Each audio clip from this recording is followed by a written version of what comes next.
Hello दोस्तों। Good evening. आप सभी का एक बार फिर से बहुत बहुत स्वागत है आप सभी के अपने यूट्यूब चैनल परीक्षा की शिक्षा में।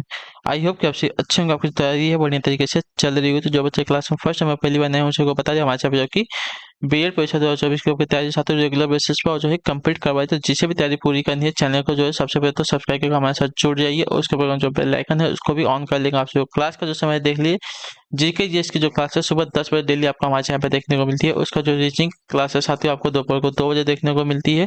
और जो आपको हिंदी की क्लासेस आती है आपको 7 बजे इसी टाइम पर डेली देखने को मिले। ठीक है, तो इसी टाइम पर आपको क्लासेस से जुड़ना, अपनी तैयारी को जो है पूरा और जो है कंप्लीट करना है। ठीक है, क्लियर सभी को इसके बारे में? ठीक है।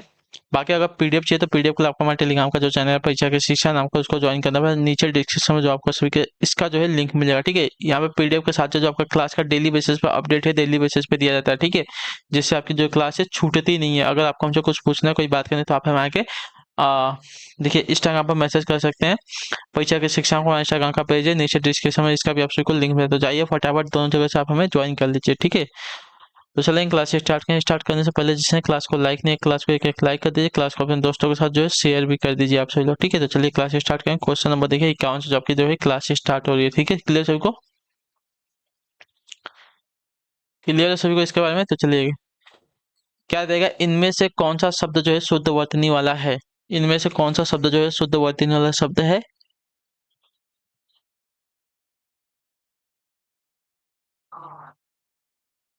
तो पारगम्य, जो आपका ये लफ्ज दिया गया है पारगम्य की वर्तनी यहाँ पे आपकी शुद्ध हो जाएगी। ठीक है, क्लियर है सभी को इसके बारे में? ठीक है, अगले क्वेश्चन बढ़ेंगे ध्यान से कि आपका 52 नंबर उत्तर देंगे आगे से। हिंदी भाषा का कौन सा रूप जो है मानक हिंदी के रूप में स्वीकार किया गया है, बताइए। हिंदी भाषा का कौन सा जो रूप है मानक हिंदी के रूप में स्वीकार किया गया? पूर्वी हिंदी को, पहाड़ी हिंदी को, खड़ी बोली को, या पश्चिमी हिंदी को?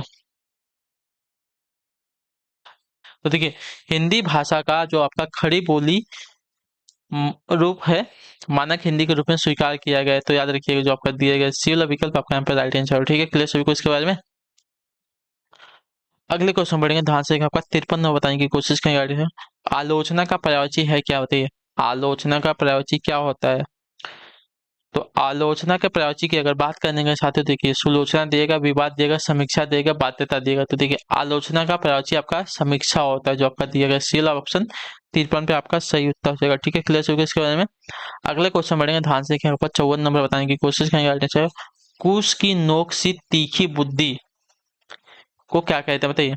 कुश की नोक सी तीखी बुद्धि, कुश आपको पता होगा एक घास होता है। ठीक है, जिसकी नोक बहुत ही तीखी होती है और उसको जो आपकी धारियां होती है इतनी तेज होती हैं कि आपके हाथ भी काट सकते हैं, इतने याद रखिए। ठीक है, तो कुश की नोक सी तीखी बुद्धि को क्या कहते हैं? तो कुश की नोक से तीखी बुद्धि को कहा जाता है साथियों कुशाग्र बुद्धि, जो आपका दिया गया सी ऑप्शन 54 पे आपका सही उत्तर ठीक हो जाएगा। ठीक है, क्लियर सभी को इसके बारे में?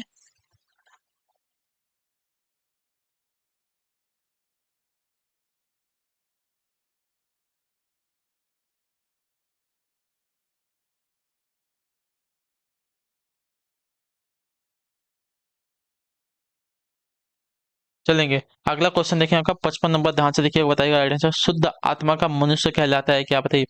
शुद्ध आत्मा का जो मनुष्य क्या कहलाता है? तो शुद्ध आत्मा का जो मनुष्य आपका शुद्धोधन कहलाता है। ठीक है, शुद्धोधन, तो जो आपका दिया गया यहाँ पे डी वाला विकल्प 55 पे आपका राइट आंसर हो जाएगा। ठीक है, क्लियर सभी को इसके बारे में? अगले क्वेश्चन बढ़ेंगे ध्यान से कि आपका 56 नंबर बताएंगे अभिजात्य का विलोम बताइए। ठीक है, अभिजात्य का विलोम क्या हो जाएगा साथियों? 56 पे से उत्तर क्या हो जाएगा? तो अभिजात्य का विलोम आपका अकुलीन होता है, जो आपका दिया गया यहाँ पे सी वाला ऑप्शन आपका यहाँ पे सही होता है। ठीक है, अभिजात्य का विलोम जो आपका अकुलीन हो जाएगा। ठीक है, क्लियर सभी को इसके बारे में? अगले क्वेश्चन बढ़ेंगे ध्यान से। आपका 57 नंबर बताने की कोशिश करेंगे राइट आंसर का क्या देगा। अतिवृष्टि का विलोम क्या होगा, बताइए। अतिवृष्टि का विलोम क्या होगा? अनावृष्टि होगा, अकाल होगा, तूफान होगा, वर्षा होगा, क्या हो जाएगा? अतिवृष्टि का विलोम क्या होता है साथियों? 57 पे से उत्तर क्या हो जाएगा?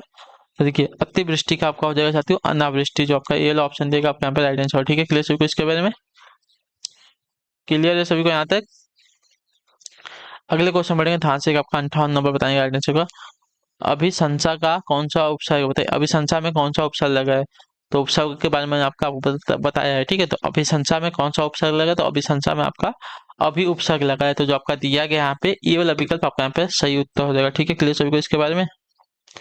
क्लियर यहाँ तक। अगले क्वेश्चन बढ़ेंगे, आपका 59 नंबर है, बताने की कोशिश करेंगे। अवलोकन में प्रयुक्त उपसर्ग क्या से बताइए। अवलोकन में प्रयुक्त उपसर्ग कौन सा लगा है, तो अवलोकन में आपका जो उपसर्ग लगा है अ उपसर्ग लगा, अ जो आपका दिया गया ए वाला विकल्प 59 पे आपका राइट आंसर हो जाएगा। ठीक है, क्लियर सबको इसके बारे में। आओ अगले क्वेश्चन बढ़ेंगे, आपका देखेंगे 60 नंबर पर ध्यान से देख के बताएंगे कोशिश करेंगे आगे। निर्विवाद का संधि विच्छेद क्या होगा बताइए। निर्विवाद का संधि विच्छेद क्या होगा साथियों, 60 पे से उत्तर क्या होगा। निर्विवाद का संधि विच्छेद आपका हो जाएगा निहधन विवाद। तो इसमें आपका विसर्ग संधि लगा है जो आपका दिया गया यहाँ पे ए वाला विकल्प आपका यहाँ पे राइट आंसर। ठीक है, निर्विवाद का संधि विच्छेद निहधन विवाद हो जाएगा। ठीक है, क्लियर है। अगला प्रश्न देख लेते हैं, आपका 61 नंबर पर बताएंगे राइट आंसर क्या हो जाएगा। प्राप्तांक में समास कौन सा बताइए। प्राप्तांक जो प्राप्त हुए हैं अंक उसकी बात कर रहे हैं, तो इसमें आपका क्या हो जाएगा। प्राप्तांक का समास क्या हो जाएगा, समास कौन सा है। तो प्राप्तांक में आपका प्राप्त किए गए अंक जो होते हैं उसको प्राप्तांक कहते हैं, तो आपका पास तत्पुरुष समास हो जाएगा। ठीक है, क्लियर होगा इसके बारे में। अगले क्वेश्चन बढ़ेंगे, ध्यान से 62 नंबर उत्तर देंगे। त्रिफला में समास बताएं। ठीक है, त्रिफला, तो त्रिफला में आपका क्या हो जाएगा। पहला पद देखिए आपका त्रि दिया यानी कि तीन, तो यहाँ पे आपका द्विगुण समास, पहला पद आपका कैसे होगा, संख्यावाचक होगा, तो जो आपका बी वाला विकल्प देगा पे द्विगुण समास के अंतर्गत आ जाएगा। ठीक है, क्लियर होगा इसके बारे में। अगले क्वेश्चन बढ़ेंगे, ध्यान से आपका 63 नंबर 63 नंबर उत्तर देंगे कोशिश करेंगे। निम्न में से कौन सा जो है वणिक छंद है बताइए। निम्न में से कौन सा जो है आपका वणिक छंद है, इसका सही उत्तर क्या, तो वणिक छंद। वणिक छंद की अगर बात करें, देखिए इंद्रवर्जा, सवया, कवित्त, ये सभी के सभी आपके वणिक छंद है, तो जो आपका दिया गया डी वाला विकल्प 63 पे आपका सही उत्तर हो जाएगा। ठीक है, क्लियर सभी को सर, ये सभी के सभी आपके कैसे हैं, तो वणिक छंद हो जाएगा। अगले क्वेश्चन बढ़ेंगे, कोशिश करेंगे राइट आंसर का बताएंगे, कोशिश कीजिएगा आप सही लोग।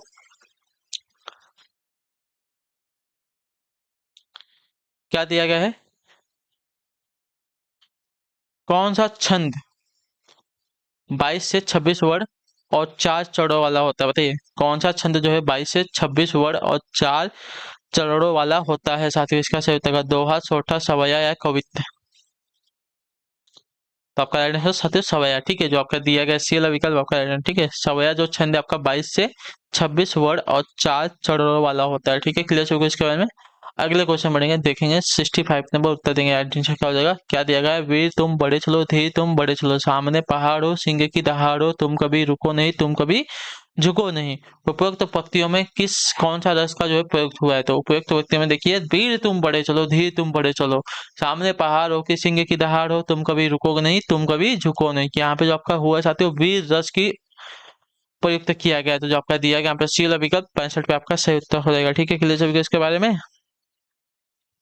अगले क्वेश्चन बढ़ेंगे, ध्यान से देखेंगे 66 नंबर, एक दंत में समास बताइए। एक दंत, तो एक दंत में आपका देखिए क्या हो जाएगा, बहुव्रीहि समास होगा। एक दांत है जिसके, यानी कि यहाँ पे गणेश भगवान की बात है। गणेश भगवान को देखिए एक दंत भी कहा जाता है, उनका जो बाहर का दो दांत है उसमें से एक आपका टूटा हुआ दांत है, याद रखिएगा।